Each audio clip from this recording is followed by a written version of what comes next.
paz seja convosco. Que bom que você voltou. Aos que não voltaram, que pena.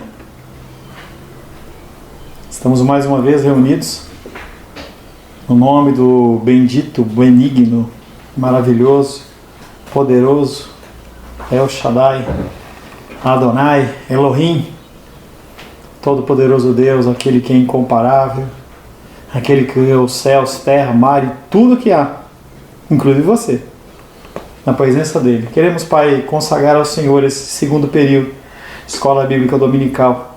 Precisamos do Teu Espírito, sem a qual nós não podemos fazer nada. Dependemos de Ti.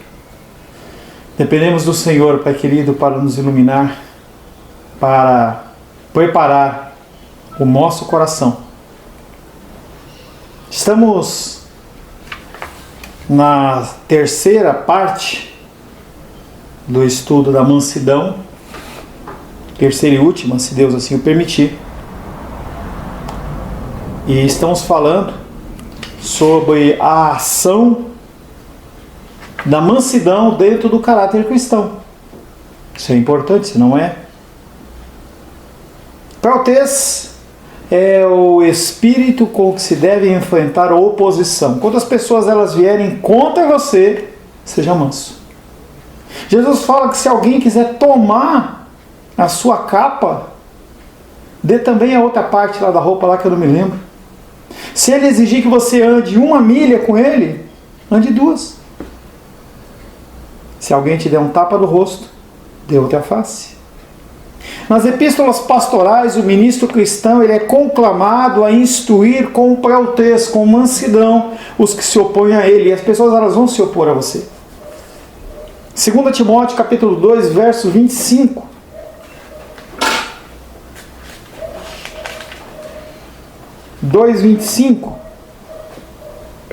Pastor, eu passei por discipulado, eu tenho começado a conhecer um pouco da palavra. Como ensinar as pessoas? 2 Timóteo capítulo 2, verso 24. Ora, é necessário que o servo do Senhor não viva a contender, criar caso, fazer barraco. E sim deve ser brando, manso para com todos, apto para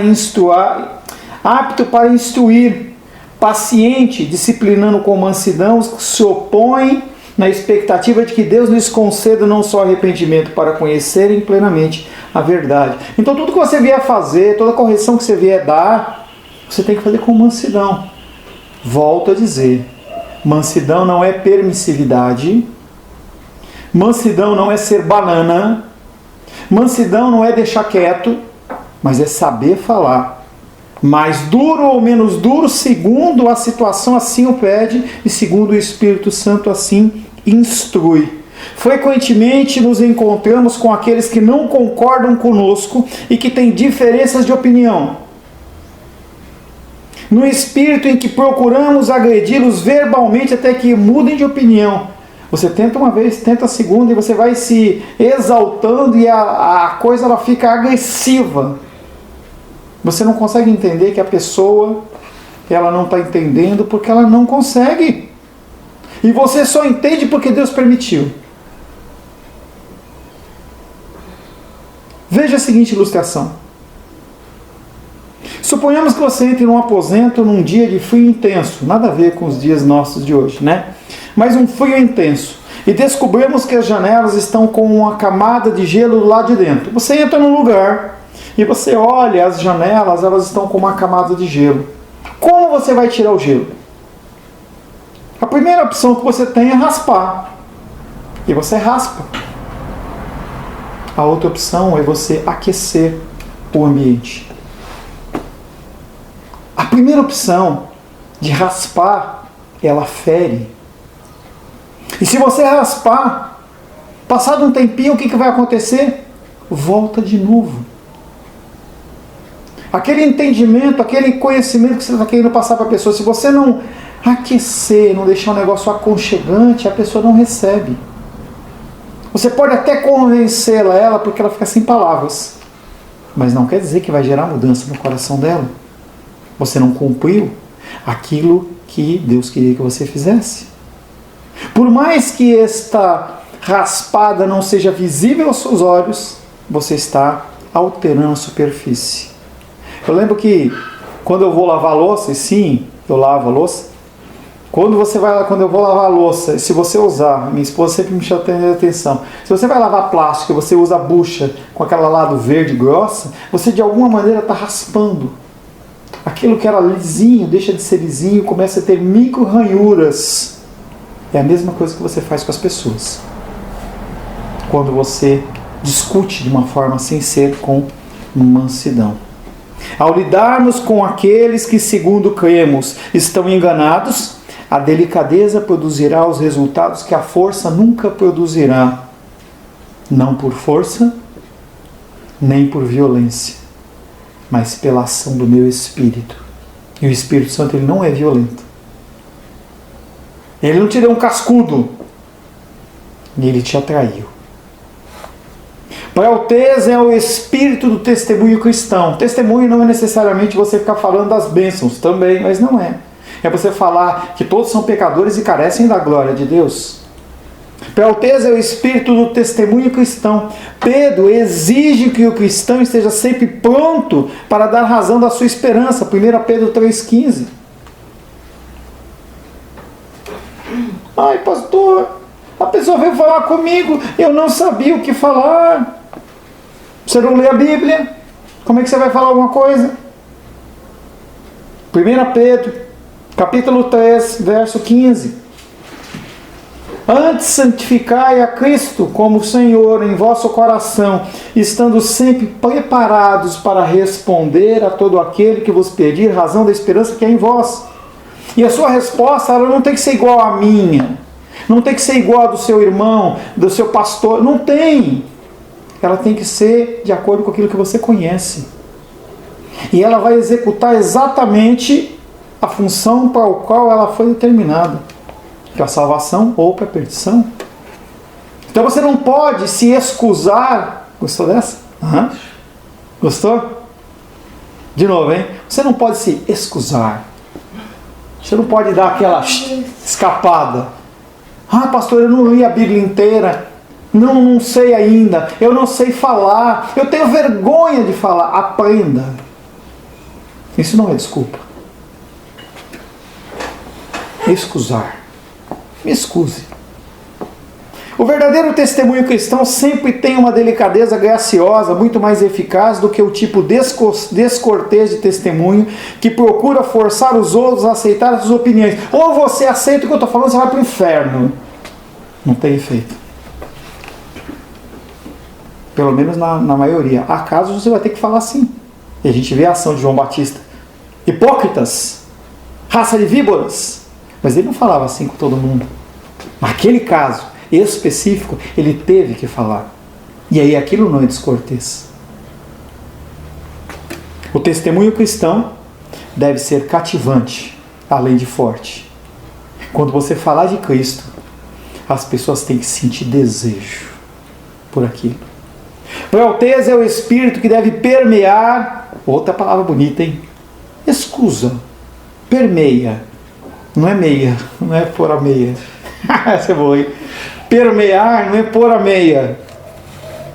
Prautez é o espírito que deve envolver, permear toda a sua vida cristã. Prautez sempre estará presente na vida e conduta do homem sábio. Tiago 3,13. Vamos lá. Tiago 3,13.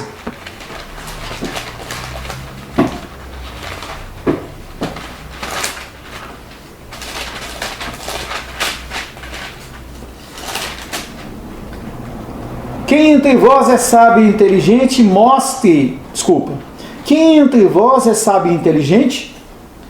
Mostre em mansidão de sabedoria, mediante o condigno proceder as suas obras. Você é sábio e inteligente? Mostre isso com a sua mansidão. Você não tem que ganhar toda a discussão. O verdadeiro adorno da vida, precioso aos olhos de Deus e amável aos olhos dos homens, é o espírito manso e quieto. Está em 1 Pedro 3,4. O que identifica você como uma pessoa agradável é a sua mansidão. Este é o espírito que realmente é agradável aos homens e a Deus. Jesus Cristo, ele era duro nos seus discursos, mas sempre haviam multidões a ouvi-lo. As pessoas, apesar de saberem que as palavras de Cristo, elas eram duras, porque confrontavam todo o sistema religioso da época, que era pautado num abuso por parte dos clérigos em relação aos membros, mas as pessoas eram atraídas por ele. Restam duas coisas a serem ditas a respeito do uso de prautês no Novo Testamento. A primeira, prautês é mais do que alguma coisa delicada e graciosa. É o segredo da conquista e do poder, porque os mansos são bem-aventurados e herdarão a terra. Está lá em Mateus capítulo 5, verso 5. Bem-aventurados os mansos, porque eles herdarão a terra. E aqueles que não são mansos, não vão herdar a terra. Pastor, eu posso? Pode. Se você é manso, você herda a terra. Se você não é manso, você não herda a terra. E se você não herda a terra, você vai passar a eternidade ao lado de quem? De quem? Do bode, do cachorro, Satanás. Prautês faz do homem uma pessoa ilustre entre os demais. Finalmente devemos notar que pelo menos 3 vezes essa qualidade está ligada ao próprio Jesus. Em Mateus 11, 29, ele diz: tomai sobre vós o meu jugo e aprendei de mim, porque eu sou manso e humilde de coração. Jesus, ele pega o fardo pesado dos outros e dá algo leve. Sua entrada triunfante em Jerusalém foi o cumprimento de uma profecia sobre a vida dele, Zacarias 9:9. Eis aí te vem o seu rei, humilde, manso, montado num jumento, um jumentinho. É pela mansidão e benignidade de Cristo que Paulo apela aos coríntios rebeldes, pedindo simpatia e obediência. 2 Coríntios 10:1. 2 Coríntios, capítulo 10, verso 1.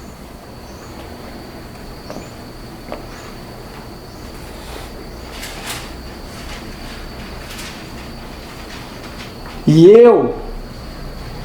eu mesmo, Paulo, vos rogo, eu vos imploro, pela mansidão e benignidade de Cristo. Não olhem para mim, não olhem para o meu agir, para o meu proceder, mas sejam iguais e semelhantes a Cristo. Essa mansidão é a própria essência do caráter de Cristo. Ele não veio como um leão, ele veio como uma ovelha mansa. Conforme dissemos no início, quase todas as versões do Novo Testamento traduzem prautês por mansidão. A Ara, Almeida Revista Atualizada, coloca mansidão em vários textos, nós já limos. Em outros textos traduz como brandura, cortesia. Em outras, mansidão, bondade, amabilidade, paciência, ser atencioso, não fazer alarde. Versões em inglês têm expressões tal como a humildade da sabedoria, o espírito terno que perdoa, modéstia. A grande variação nas versões dos tradutores demonstra muito bem a dificuldade em traduzir essas palavras. Por isso que eu não trouxe um conceito para você. Uma mansidão porque você tem que entender o que ela não é, ela está associada ao que, para você começar a entender como que você tem que colocar a mansidão no seu dia. Alguns, aquilo que eu falei, alguns acham que ser manso é ser banana. É uma pessoa que aceita qualquer coisa para não gerar confusão. Não, isso não é ser manso. Mas também ser brigão com todo mundo não é ser manso. O homem manso é aquele que sempre se ira no momento certo. E nunca no momento errado. A manifestação de indignação, ela ocorre nas nossas vidas. Ocorreu com Cristo. O zelo pela tua casa, Senhor, me consome. Eu vejo como está essa situação, eu não aceito. Aqui está a razão pela qual Moisés é o grande exemplo de mansidão. Moisés não era nenhuma criatura sem caráter. Ele era um homem que podia irar-se ardentemente quando a ira era necessária, e que também podia ser humildemente submisso quando necessário. Mas ele errou. Ele foi manso durante todo o tempo da vida dele. Pastor, o senhor acha justo que Moisés, sendo manso por quase 120 anos, por causa de um erro, ele foi impedido de entrar na Terra Prometida? No meu entendimento humano, Deus estava errado. Meu coração fala isso. Mas qual que era a intimidade que ele tinha com Deus? Quando você começa a pensar, não no ato de Moisés, mas contra quem ele fez, e em que situação, a coisa começa a mudar. Aquele homem que teve contato com o Senhor, que ouviu e falava com Deus boca a boca. A gente não consegue entender isso. A gente consegue ver um profeta ou outra falando, mas são coisas pontuais. E não Deus falando com um homem 40 anos, 80 anos. Que loucura! Isso foi o mover de impedir Moisés de entrar na Terra Prometida. A quem mais é dado, mais é cobrado. Moisés, o homem mais manso da terra. Mas no final da sua carreira, ele pisou na bola. Nenhuma criatura sem caráter, sem espírito ou fraca, poderia ter conduzido os homens do modo pela qual Moisés os conduziu. Moisés, que havia sido criado dentro dos ensinamentos do Egito. O país melhor de se viver naquela época. Os melhores ensinos. Ele passa 40 anos no deserto de tal forma que ele desaprende até a falar. Quando ele é chamado por Deus, ele se apresenta como alguém com dificuldade na fala. É obrigado a ter um Arão para poder interpretar aquilo que ele fala. 3 milhões de pessoas, mais todas as outras pessoas que estarão juntas. Não dá para a gente quantificar. Hoje 3, 4, 5 bilhões de pessoas não são muitas pessoas no âmbito da população das nossas cidades, mas naquela época era muita gente. Eu não sei se eles andavam em filinha, se eles andavam em grupo, como é que era. Mas aquelas pessoas atormentavam Moisés o tempo inteiro. Quando você senta, se você chamar alguém para jantar ou almoçar na sua casa, pode ser que você encontre pessoas que não comam carne, ou que só comam carne, ou que não comam peixe. Gosta de salada, não gosta de salada. Gosta do tomate com semente, outro com sem semente. Eu gosto do açúcar com açúcar, eu gosto sem açúcar. Eu gosto, você coloca uma trilha sonora e a música, não, eu gosto de jazz, eu gosto de blues, eu gosto de música cristã, eu gosto de balada, e você não consegue agradar as pessoas. Imagina isso multiplicado por mais de 3 milhões de pessoas e debaixo de um calor escaldante de 40, 50 graus no deserto. Moisés, ele tinha a combinação perfeita de suavidade e força. As pessoas, elas respeitavam Moisés naquilo que ele falava. E se esta verdade aplicava-se a Moisés, aplica-se muito mais à figura de Cristo. Apesar de nós termos uma referência só humana no Antigo Testamento, que é Moisés, a nossa referência verdadeira é a figura de Cristo. Nele havia uma ira justa e um amor que perdoava. A palavra de Deus diz: ireis e não pequeis. Não há como nós irarmos sem pecado. Eu falava com aquele rapaz ontem, ele falava assim, que foi agressivo comigo, assim: eu tomei as dores do fulano. Na verdade, a pessoa, ela mostrou aquilo que está dentro do coração. Nós não conseguimos irar. Pastor, eu vou irar, mas sem pecado. Você não consegue. Nem tenta. Por isso, exceda na mansidão, em vez de querer aplicar a ira santa. Você não vai conseguir. Você vai fazer mais do que deveria, vai ter um peso maior do que deveria. Quando o povo de Israel ele foi levado para o cativeiro babilônico, Deus levantou a Babilônia com Nabucodonosor. E eles tinham que cumprir um trabalho. Mas Deus já estabeleceu o juízo. Porque aqueles homens babilônicos, eles excederam no juízo. E Deus já falou inclusive ao Abacuque e outros profetas. Porque eles excederam, eu vou julgá-los. Jesus Cristo, ele é aquele que tinha ira justa e amor que perdoava. A mulher adúltera, ela aparece lá e Jesus fala que atire a primeira pedra, aquele que não tem pecado.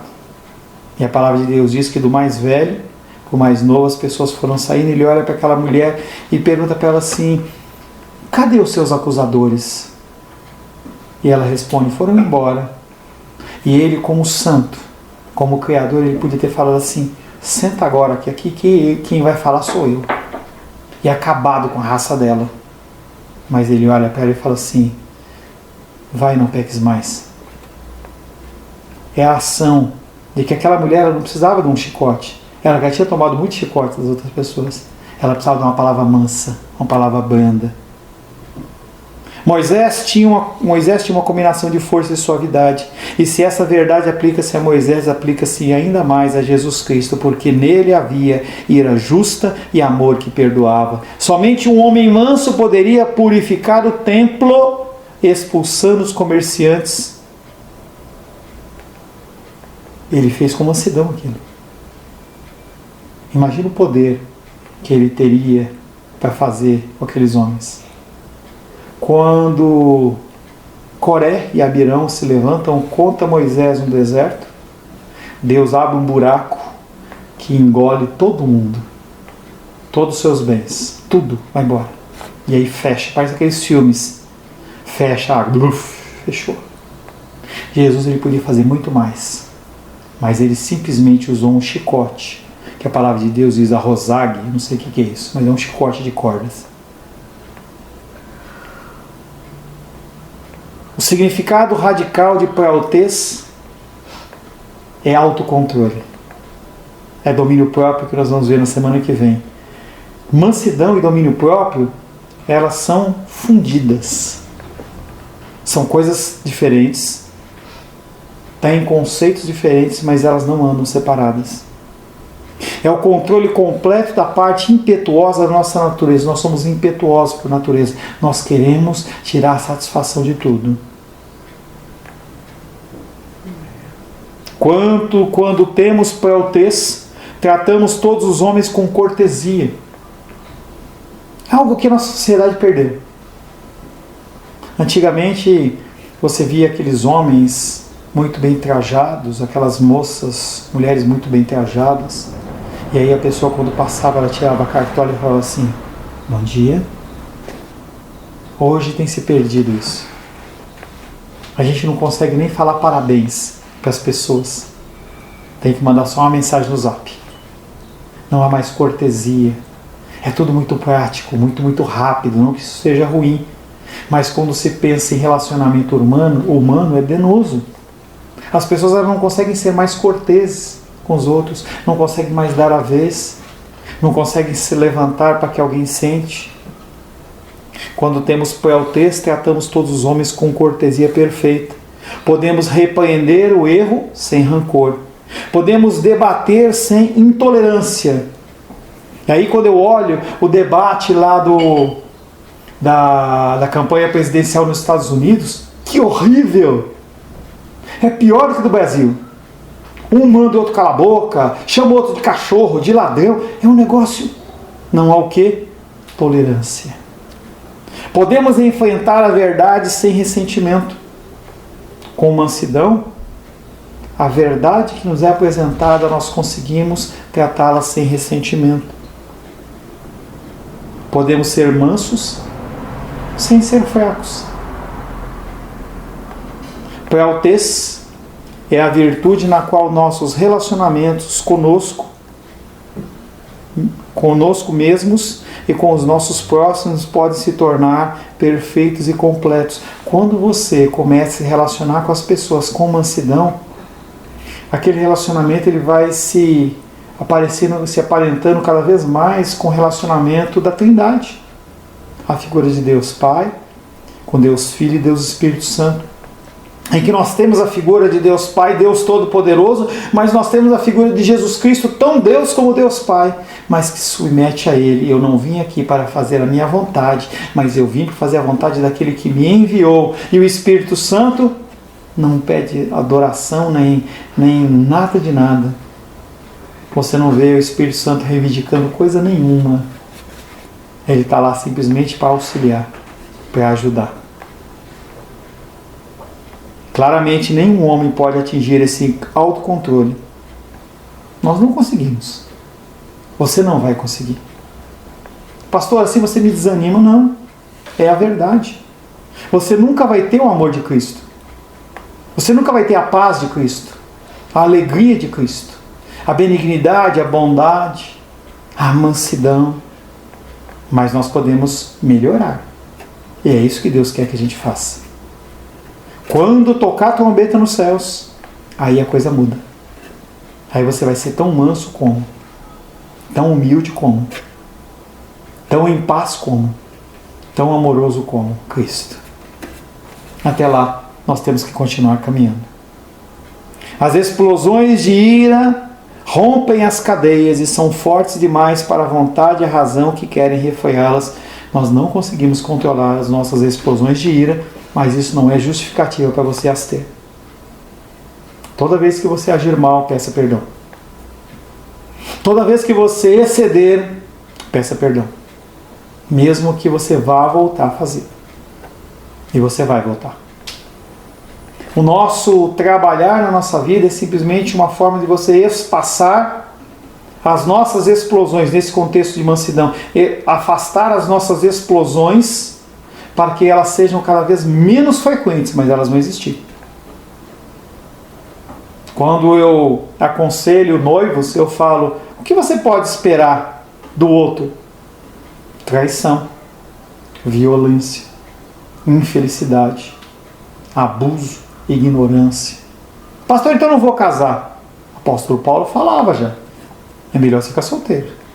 Mas é melhor casar do que ficar agarrado. E aí você tem que fazer o quê? Você aprende a ser manso dentro de um casamento, dentro de um relacionamento, dentro de uma sociedade, dentro de uma igreja. Você olha para as pessoas, pelas ações delas, e você, em vez de agir como você quer, você age como você deve ou procura fazer. Exatamente por esse motivo, prautez faz parte do fruto do Espírito de Deus. Prautez é o poder que, mediante o Espírito de Deus, faz a força poderosa e explosiva da ira ser aproveitada no serviço humano e divino. Aquilo que era uma grande explosão vai sendo moldado.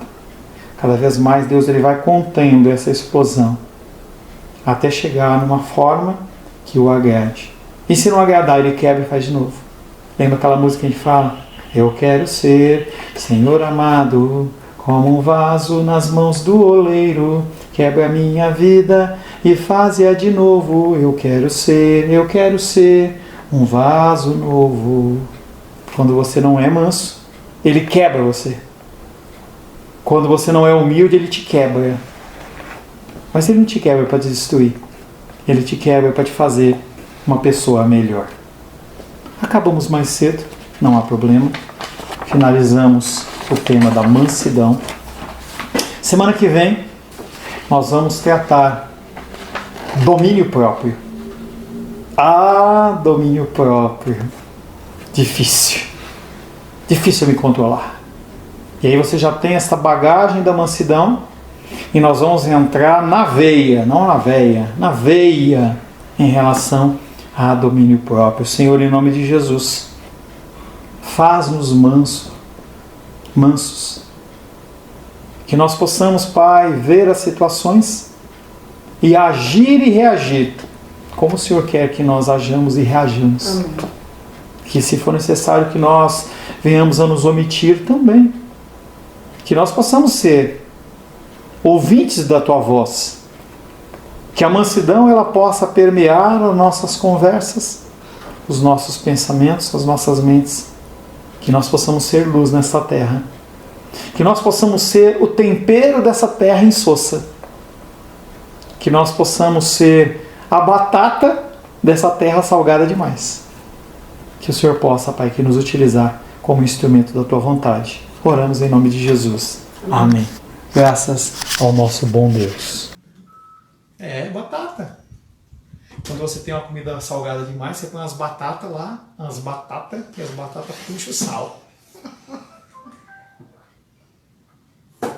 Antes de finalizarmos, eu vou estar passando para você algo que eu recebi do missionário que nós abençoamos. Não estou pedindo dinheiro não, tá? 20 formas de orar pelos missionários. Eu vou escanear isso, esse cartãozinho, frente e verso.